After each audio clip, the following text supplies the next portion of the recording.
은혜 받으실 하나님의 말씀은 출애굽기 3장 1절로 5절 말씀입니다.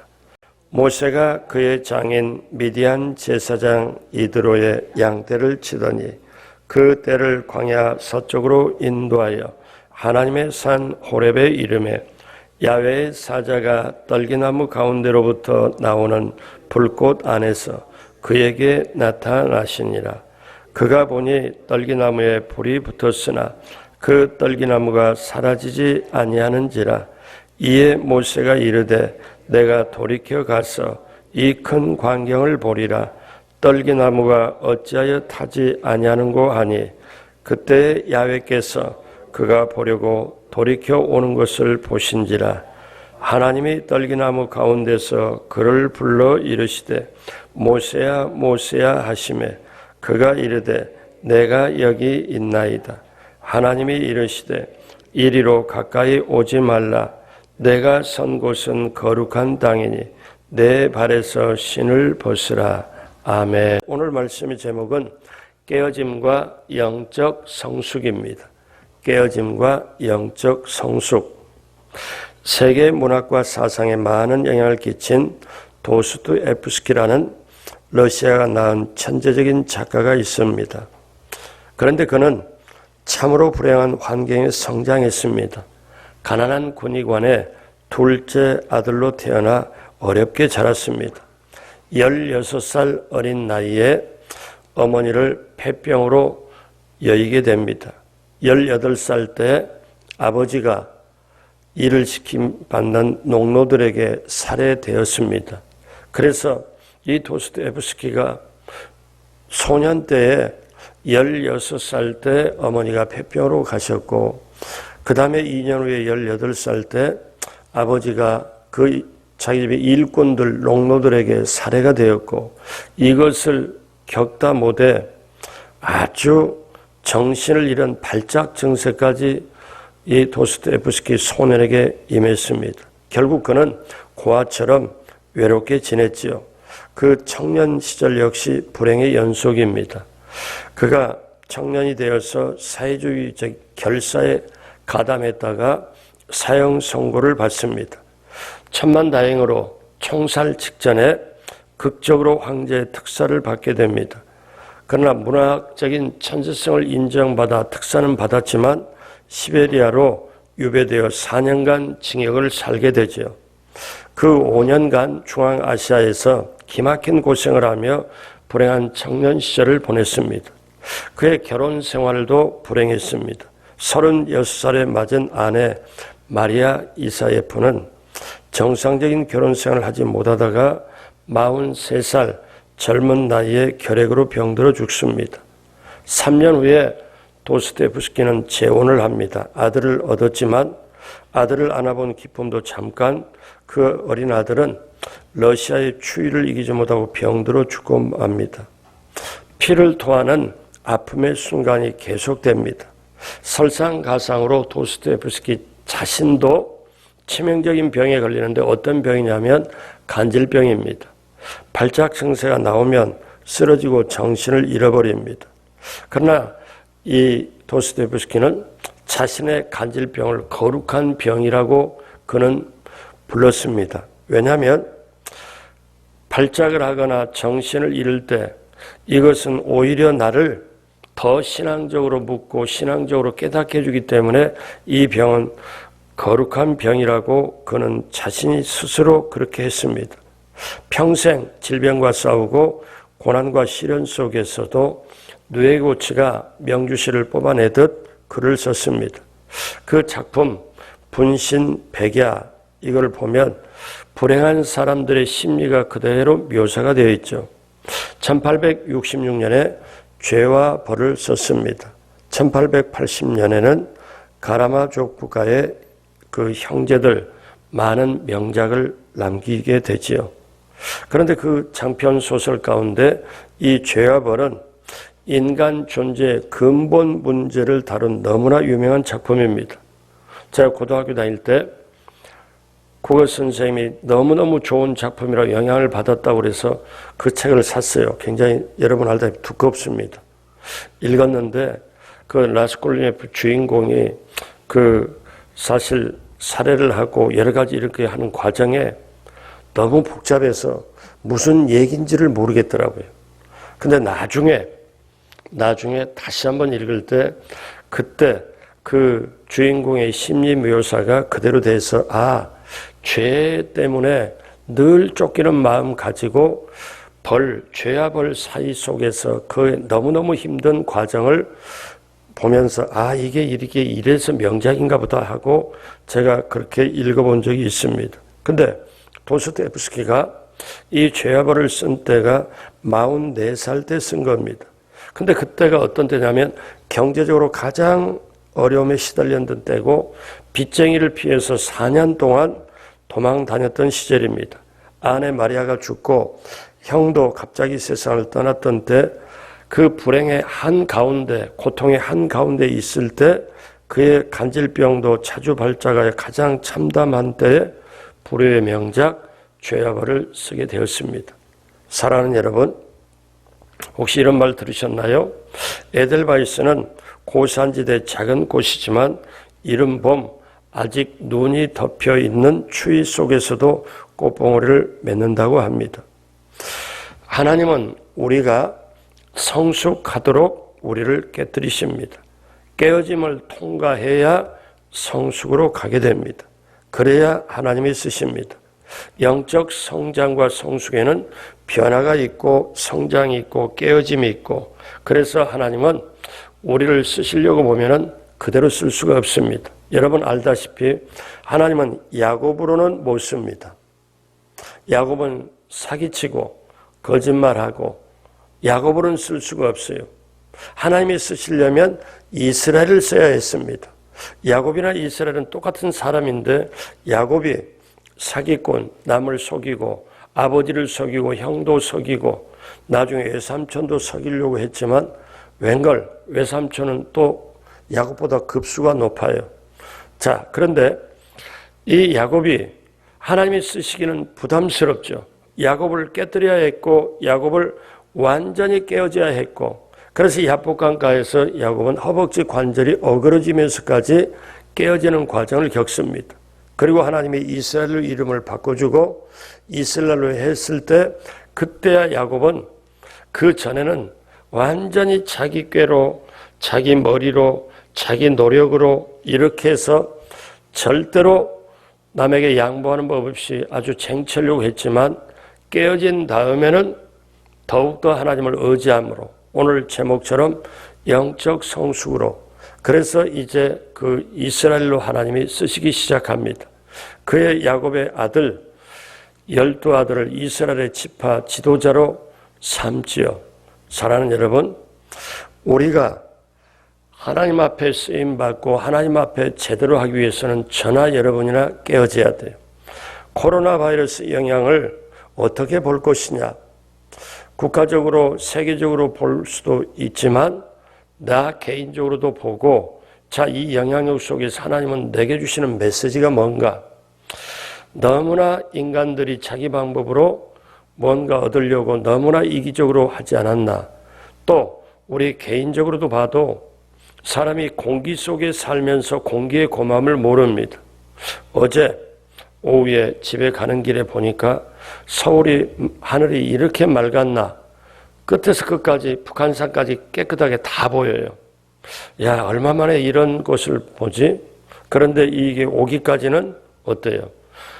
그 먼지가 뒤덮고 그 다음에 여러 가지 보이질 않았는데 비바람이 몰아치고 천둥 번개가 치고 바람이 불어가지고 전부 다 몰아내고 씻겨버렸기 때문에 맑은 하늘이 와요. 내 영혼이 맑았을 때, 내 영혼이 깨끗하고 순수했을 때 하나님하고 연결이 되고 하나님의 음성을 듣기에 부족함이 없고 사랑하는 여러분, 만약에 저와 여러분들이 영적으로 하나님과 관계 속에서 흐린 것처럼 며칠 전에 그렇게 앞이 안 보이고 굉장히 산도 안 보이고 이렇게 탁한 공기 속에 산다면 얼마나 눈으로 볼 때도 답답한데 영적으로 보면 답답하겠어요. 여러분, 저와 여러분들이 깨어져야, 낮아져야 성숙으로 가고 성숙으로 가야 하나님이 쓰신다는 것. 자, 오늘 모세 그 깨어짐의 과정, 모세를 하나님이 부르고 어떻게 하나님은 모세를 다루실까? 우리 보도록 합니다. 첫째로 광야에서 깨어짐의 훈련을 받습니다. 성경에 보면 모세의 얘기는 실제적으로 사실 모세의 얘기부터 출애굽기 시작하는 것 같지만 사실은 창세기 요셉의 이야기부터 시작이 됩니다. 이 요셉이 형들에게 팔려가지고 애굽으로 가지요. 근데 하나님의 섭리 속에 갑니다. 그래서 하나님은 이스라엘 백성이 가나안 땅에 살면 숫자가 적기 때문에 가나안에 동화되거나 아니면 가나안에 먹혀버리거나 가나안의 노예로 살아갈 수밖에 없기 때문에 하나님은 계획을 세워서 하나님은 먼저 요셉을 멀리 애굽으로 보냅니다. 보내고 난 다음에 요셉이 국무총리로 자리 잡고 완전히 두 번째 권력자가 되게 한 다음에 이 70여 명이 된 이 야곱의 자기 아버지와 형들의 가족을 요셉이 있는 곳으로 이전을 하는데 애굽 땅에서 가장 땅이 비옥한 그 풍부한 고센 땅으로 이주를 시킵니다.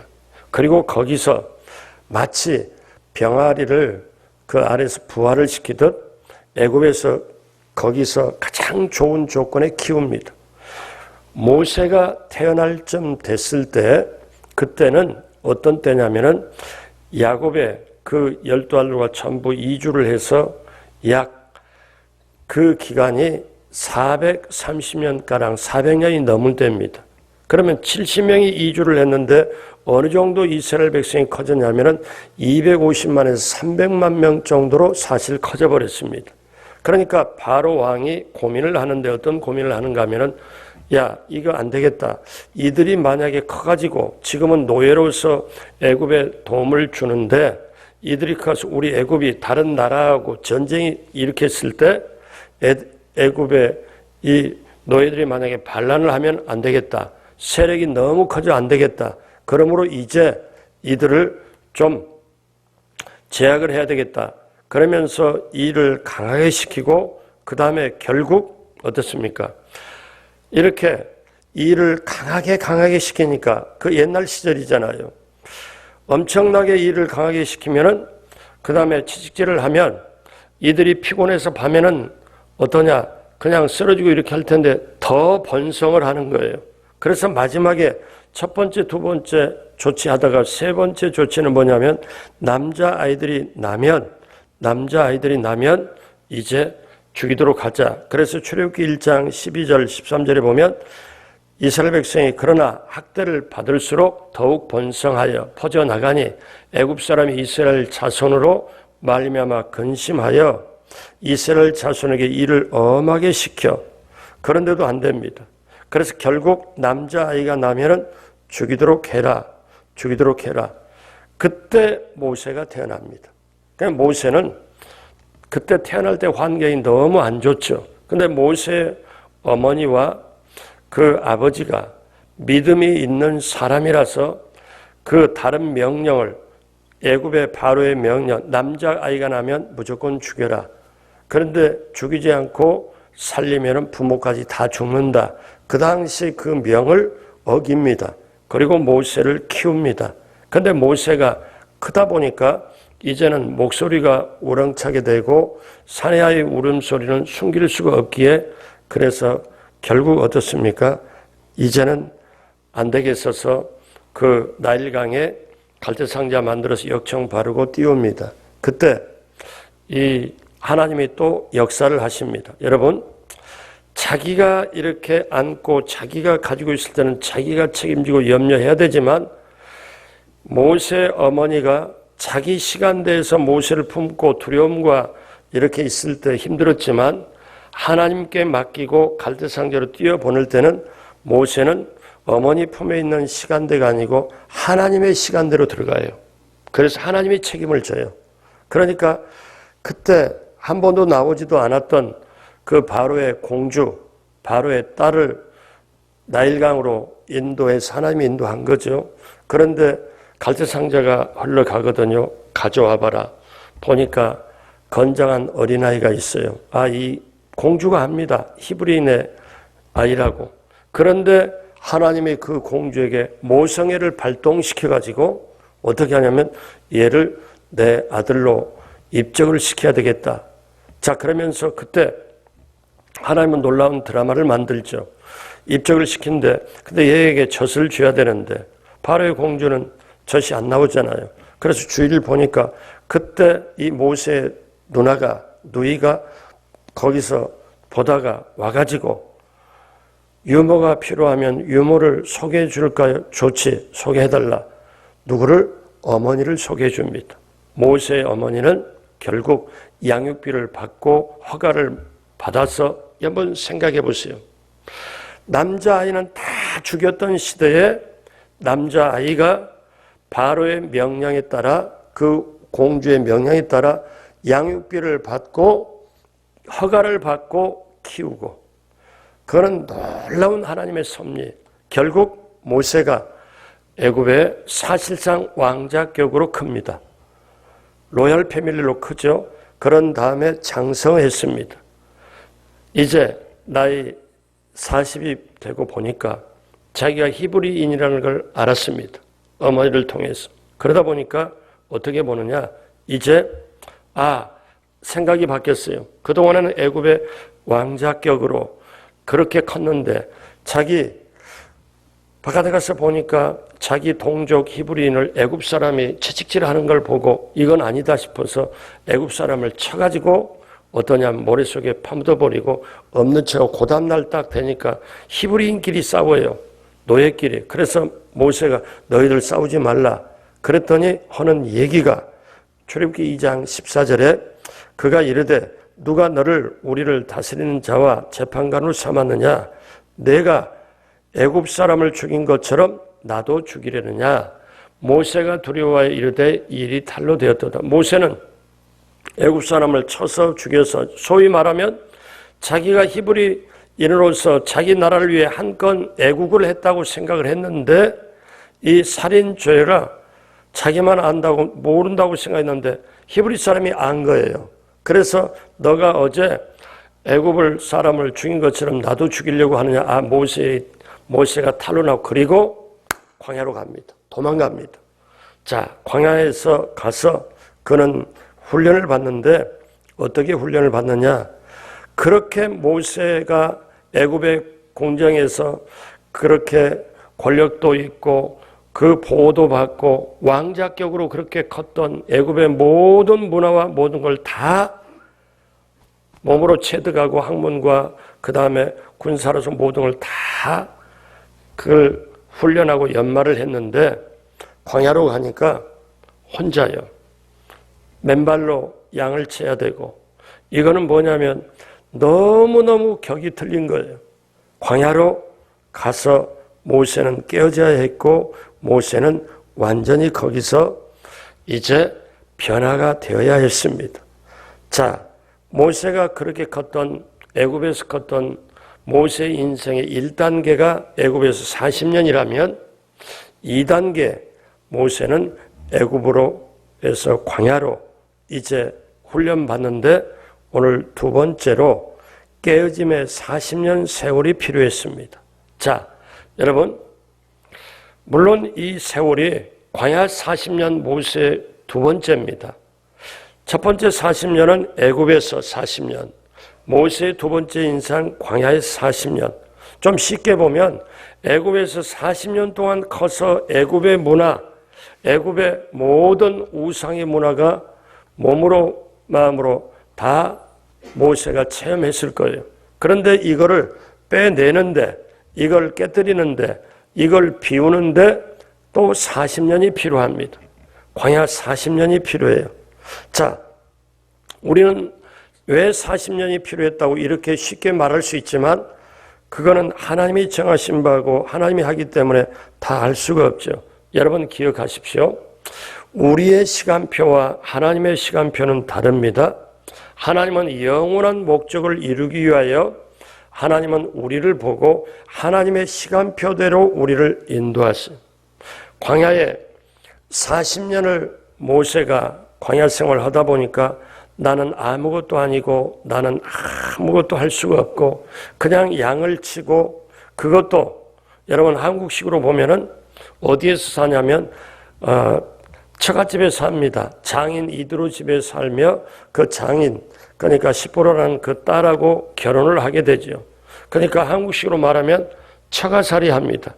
광야 생활하지, 처가 생활하지. 남자로서는 완전히 낮아지고 할 수밖에 없습니다. 그때 모세가 그 이드로, 장인 이드로의 양을 치고, 늘 양을 치면 양을 이렇게 인도해서 이제 석양이 되면 그 양을 인도해서 다시 집으로 돌아오는데, 목초지를 통해서 풀이 있는 곳에 풀을 뜯게 하고 이렇게 오는데, 모세가 그 산 중턱에 한 6분 능선쯤, 산이 이 정도 이렇게 있다면 이 정도 선에 이렇게 쭉 가는데, 저쪽에 보니까 떨개나무에 불이 붙었어요. 불이 붙어서, 광야에서는 흔히 이 나무들이, 가시나무들이 바람이 불면 서로 비비고 하다가 불도 나서 사그러지고 그런 것도 봤기 때문에 그러려니 하고 모세가 이렇게 쭉 지나면서 불이 붙었기에 지나가면서 이렇게 쭉 봅니다. 가요. 그런데 한번 뒤돌아보니까 웬걸? 지금쯤은 불이 붙어가고 사그러질 법한데 사그러지지 않고 더 왕성하게 타요? 저거 희한하네? 어떻게 저런 불이 있을 수 있지? 그러다가 다시 어떻게 하냐면 모세가 돌이켜서 그쪽으로 갑니다. 제 얘기가 아니고 성경에 나와요. 자, 출애굽기 3장 1절부터 한번 볼까요? 모세가 그의 장인 미디안 제사장의 이드로의 양떼를 치더니 그 떼를 광야 서쪽으로 인도하여 하나님의 산 호렙에 이름에 2절 야훼의 사자가 떨기나무 가운데로부터 나오는 불꽃 안에서 그에게 나타나시니라. 그가 보니 떨기나무에 불이 붙었으나 그 떨기나무가 사라지지 아니하는지라. 3절 이에 모세가 이르되 내가 돌이켜 가서 이 큰 광경을 보리라. 그러니까 큰 구경거리가 있는 거예요. 떨기나무가 어찌하여 타지 아니하는고 하니 그때에 모세가 오는 거를, 돌이켜서 오는 걸 하나님이 보십니다. 야훼께서 그가 보려고 돌이켜 오는 것을 보신지라. 하나님이 떨기나무 가운데서 그를 불러 이르시되 모세야 모세야 하시매 그가 이르되 내가 여기 있습니다. 그랬더니 5절 하나님이 이르시되 이리로 가까이 오지 말라. 내가 지금 선 곳은 거룩한 땅이니 내 발에서 신을 벗으라. 여러분 이제 하나님과 만납니다. 근데 하나님과 만남이요, 여러분 모세가 얼마나, 모세 제가 출애굽기를 막 뒤져보니까 출애굽기에서 보니까 광야 40년 동안 하나님이 모세와 만남이 직접적으로 없었어요. 근데 하나님을 믿어요. 하나님을 믿고 나가요.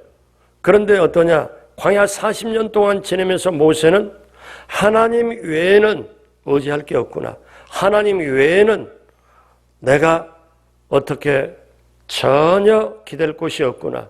그러면서 그냥 이름도 빛도 없는 일개 목동으로서 살아갈 수밖에 없는 이 모세에게 정확하게 말하면 40년 만에 하나님이 나타나신 거예요.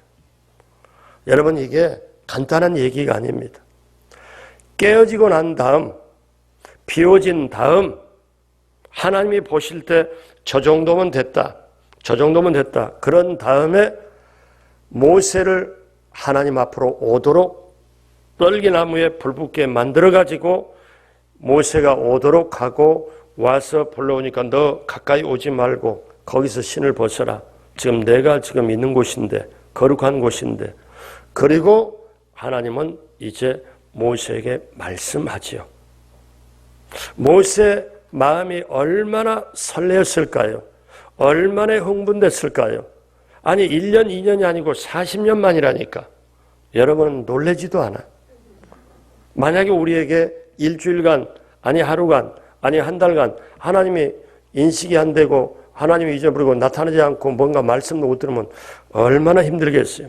자, 오늘 우리가 세 번째 마지막으로 알 것은 깨어짐은 세상과 다른 방법으로 진행된다는 거예요. 여러분, 세상의 방법이 아니고 하나님은 택한 백성을 하나님의 방법으로 훈련을 시켜요. 요셉도, 구약의 요셉도 종살이, 감옥살이 13년 하나님의 방법으로 하나님이 세팅하고 하나님이 그 속에 밀어넣습니다. 다윗도 어떻게 해요? 사울을 붙여서 광야, 그 사실 17살쯤에 기름 부음을 받았습니다. 장차 왕으로. 그런데 기름 부음 받고 나서 엄청나게 죽을까 살까 아주 그걸 도망 다니고 사울의 그걸 피하는데 그게 1년, 2년이 아니잖아요. 오랫동안. 자, 이런 훈련, 하나님은 하나님의 방법으로 훈련시켜요. 하나님의 방법으로 깨요. 자, 모세는 광야 40년의 훈련을 받고 이제 출애굽기 3장이 진행되는 거 보니까 어떻게 하느냐면, 자, 이제 내 백성의 부르짖음이 내게 달했으니 내가 그들의 고통을 보고 알았다. 그러니 너는 이제 내가 그를 건져야 되니 너는 가서 내 백성을 꺼내서 내가 지시하는 곳으로 인도해라.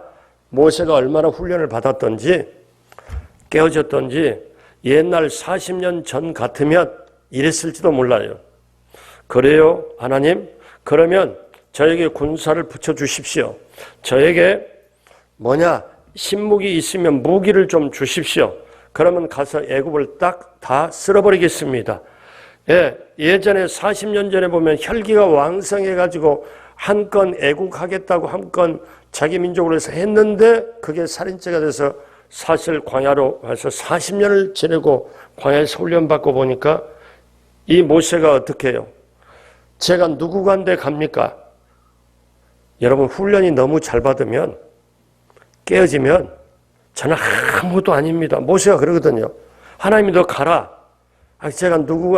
제가 무엇인데 저는 아무것도 아닙니다. 누가 보냈다고 할까요? 그래, 스스로 있는 자가 보냈다고 해라. 가라.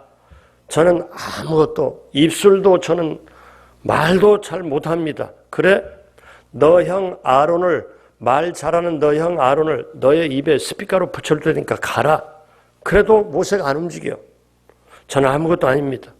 그랬더니 너 잡은 것이 이제는 하나님이 설득을 해요. 너 지금 가지고 있는 게 뭐냐? 지팡이입니다. 그래? 한번 놔봐라. 놨더니 뱀이 돼요. 그랬더니 모세가 놀래죠. 자, 꼬리를 잡아라. 꼬리를 잡았더니 어떠냐면 다시 지팡이가 돼요. 내가 이렇게 볼 때 가라. 그래도 가만히 서 있어요. 그랬더니 모세 보고 너 손을 품속으로 한번 넣어봐라. 넣었어요. 다시 꺼내봐라. 꺼냈더니 문둥병이 샥 이렇게 있어. 그 다음에 다시 꺼내라. 깨끗해졌어요. 가라. 내가 너와 함께 하겠다. 모세는요, 하나님의 음성을 깨어진 다음에 듣고 이제 모세 세 번째 인생 40년이 시작이 돼요. 40년이. 그러면 오늘 이제 보십시오. 모세 세 번째 인생의 40세부터 광야 훈련이 80세까지 80세 때 모세는 부르심을 받고 하나님 앞에 이제로부터 해서 이스라엘 백성을 갑니다. 건네러 가요. 인도하러 가요. 어떻게? 그때 이 지팡이를 가지고 가요. 그때 이 애굽의 문헌을 보면 타국의 어떤 사람이나 다른 나라의 왕을 데려오면은 바로의 공에 올라가면서 기가 죽어가지고 워낙에 화려하고 웅장하기 때문에 그 궁으로 올라가서 보좌에 있는 바로 왕을 보면 기가 죽어서 어떤 얘기라도 고개 숙이고 네네 하고 들을 수밖에 없다는 거죠. 근데 한번 그런 위엄과 웅장한 바로의 궁에 누구냐면은 지팡이 하나 들고 가. 아론과 함께 가요. 그래서 뭐냐면 내 백성을 내놔라 말합니다. 그러니까 바로가 얼마나 기가 차겠어요. 넌 누구냐? 넌 누구냐? 누가 스스로 있는 하나님이 보냈다. 그러니까 바로가 보내겠어요? 안 보냅니다. 그때로부터 시작해서 하나님은 모세와 함께하고 애굽에서 우상으로 섬기는 가장 첫 번째부터 우상으로 섬기는 10가지를 완전히 박살을 내버립니다. 그리고 바로를 항복하게 해서 하나님의 백성, 이스라엘 백성을 이제 애굽에서 꺼내가지고 갑니다. 하나님이 함께하는 길, 하나님이 인도하는 길에 홍해가 막는 걸 무슨 소용이 있어요?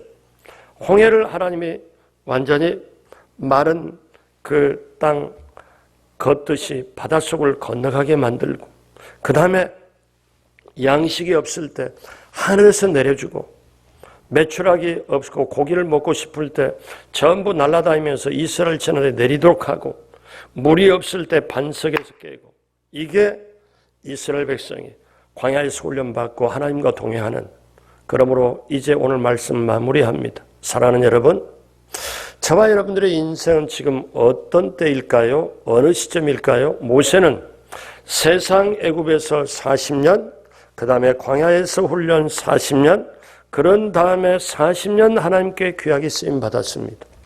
지금 나는 어딜까요? 아직도 세상과 교회와 왔다 갔다 하면서 교회 발바닥 도장만 찍고 이름만 어떻게 해요? 예수 믿는 사람일까요? 그러면 아직 애굽일 수 있어요. 새벽에 오시고 새벽에 하는 분은 그런 분이 없을 거라고 생각하지만, 그러면 지금 내가 내 삶에 어려움이 다가오고 고통이 다가오고 경제적으로 여러 가지 번민이 다가오고 힘든 것이, 이것이 지금 모세의 광야 두 번째 단계 광야 40년 지금 훈련받고 있냐? 그렇다면 나중에 이 이후에 하나님이 모세의 40년처럼 귀하게 쓰임 받겠네? 귀하게 쓰시겠네? 사랑하는 여러분, 하나님과 함께 가는 길은 결코 뒤가 나중에 더 크고 좋습니다. 어디까지? 천국까지 예비하고 인도하기 때문에. 사랑하는 여러분, 이걸 알면 나중에 더 좋은 걸 분명히 알게 되고 믿어지게 되면 오늘 힘든 길을, 오늘 어려움을 당연히 담대하게 이기고 나아가게 될 줄로 믿습니다. 이것이 믿어지면, 이것이 내가 분명히 알게 되면 너희가 환난을 당하나 환난을 즐거워해라. 왜? 나중에 좋아지기 때문에 오늘 고통과 힘든 것을 즐거워할 수 있는 이 차원까지. 왜? 환난을 어떻게 즐거워할까? 아는 분은, 바울 사도는 그렇게 말하죠. 환난은 인내를, 인내는 연단을, 연단은 소망을 이루는 줄 압니다. 아하, 환난 다음에 힘들고 어렵겠구나. 인내, 연단하고 그 다음에 분명히 소망이 오는구나. 그래서 그리스도인들은 오늘의 힘든 것, 이 현장에, 삶의 현장에서 인내, 연단, 인내, 그 다음에 소망을 이끌어다가 지금 믿음으로 소망을 붙잡고 환난 다음에, 하나님이 이 훈련 다음에 귀하게 쓰이겠구나. 이 광야 다음에 하나님이 쓰시겠구나. 하나님 앞에 존귀함을 받겠구나. 이것을 믿어지고 오늘의 환난, 어려움을 이겨내는 이 시대에 당당한 그리스도인이 되길 주님의 이름으로 축복합니다. 그것이 바로 우리 예수님 바라는 것이고, 그것이 바로 위에서 성령께서 저와 여러분을 도와주시는 겁니다. 그렇게 하나님의 방법으로 깨어지고, 그래서 깨어져야 영적 성숙이 되고, 영적이 성숙이 되는 만큼 하나님께서 기쁘게 쓰임받는 저와 여러분 모두가 되길 주님의 이름으로 축복합니다. 기도하겠습니다. 하나님 아버지 감사합니다. 하나님 아버지 감사합니다. 예수님은 말씀하시길 내가 아버지 안에 거하고 아버지께서 내 안에 계심을 믿으라. 그렇지 못하겠거든 행하는 그 일로 말미암아 나를 믿으라고 말씀하셨습니다. 하나님, 우리가 주께로 회심하는 순간 예수님 믿고 세상에서 주님 앞으로 들어온 것은 순간이지만 성숙하는 데는 시간이 걸리고 성도가 되는 데는 또 많은 시간이 걸립니다. 성령님이 도와주셔야 우리는 그것이 가능합니다. 오늘 새벽에 오신 분, 또 새벽에 영상으로 참여하시는 한 분 한 분 하나님 그 인생을 책임져 주시고 시편 23편 1절로 6절에 이르기까지 하나님 함께 하시고 붙잡고 인도하시고 상을 베풀어 주시고 평생의 선하심과 인자하심이 대대 임하도록 함께하여 주옵소서. 이 시대에 어떤 시험, 어떤 유혹, 어떤 어려움이 다가온다 할지라도 당당하게 이겨내는 이 시대에 살아있는 그리스도인이 되게 하여 주옵소서. 오늘 또 귀한 예물 드리는 것 하나님 기쁘게 받아 주옵시고 넘치게 채워 주옵소서. 이제 말씀 들었으니 간절하게 부르짖고 간구할 때 주여 성령께서 그 기도를 도와주시고 하나님은 응답하여 주옵시고 우리 하나님 우리의 삶에 승리가 임하고 믿음이 그 믿음으로 어려운 시대를 당당하게 이겨내는 한 분 한 분 모두가 되게 하여 주옵소서. 감사하옵고 예수님의 이름으로 축복하고 기도드립니다. 아멘.